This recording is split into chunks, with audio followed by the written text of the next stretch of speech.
İsmail Gülüstan qalası mühasirəyə alır, amma qala çox möhkəm olduğu üçün qalanı ala bilmir və qalanı ala bilmir.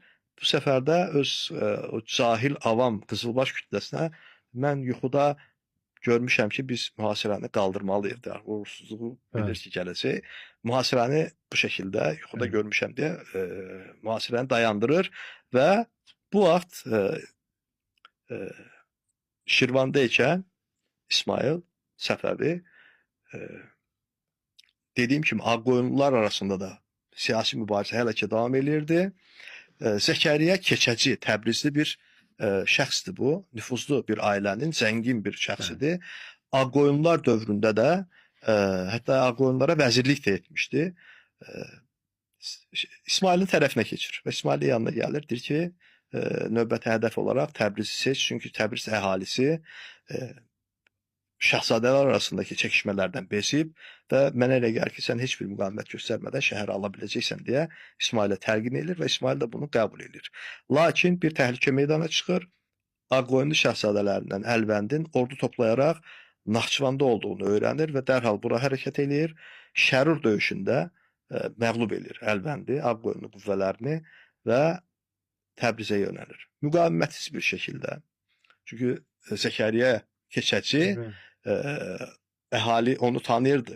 Evet. Və müqavimət göstərməyin, yəni hər hansı bir təhlükə yoxdur, tam əksinə əmin-amanlıq olacaq, hərc-mərci aradan qalxacaq deyə qabağını alır müqavimətin və İsmail müqavimətli bir şəkildə həmin dövrdə əhalisi 200-300 min arasında deyilir Təbriz şəhərinə ələ keçirir. Hakim olur Təbriz şəhərinə və 1501-ci ildə burada başına tac qoyaraq özünün şahlığını elan edir.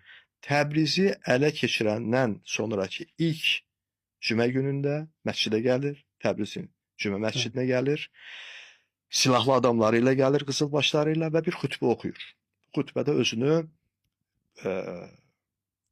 qədim İran şahları olan Xosrovla, Keykavusla müqayisə eləyərək mənəm Xosrov, mənəm Keykavus deyə belə uzun bir xütbəsi var və ən nəhayət tələbi bu olur ki, təbərra edin, yəni sünnilikdən dönərək şiəliyi qəbul edin deyə cümə məscidindəki insanlara müraciət eləyir və oradakı qızılbaşlar da Əbu Bəkir, Ömər, Osman və Ayşəyə lənət oxumağa başlayanda Təbriz əhalisi nəyə uğradıqlarını çaşıb qalırlar, yəni. Belə bir şey gözləmirdilər çünki və bu çaşqınlıq içərisində necə ola bilər, yəni bu əhali Sən əqidəvi söyürlər, təhqir edirlər və belə bir şey ağır görməmişdilər və Təbriz əhalisinin bunun sözü ilə desək təbərra etmək istəməməsi onlara çox baha başa gəlir.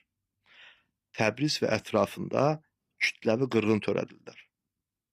Qızılbaşlar təxminən mənbələrin verdiyi məlumata görə 20 minə yaxın Təbrizli qızılbaşlar tərəfindən öldürülür. Qadın, uşaq, qoca demədən kütləvi bir qırğın törədilir, qarət törədilir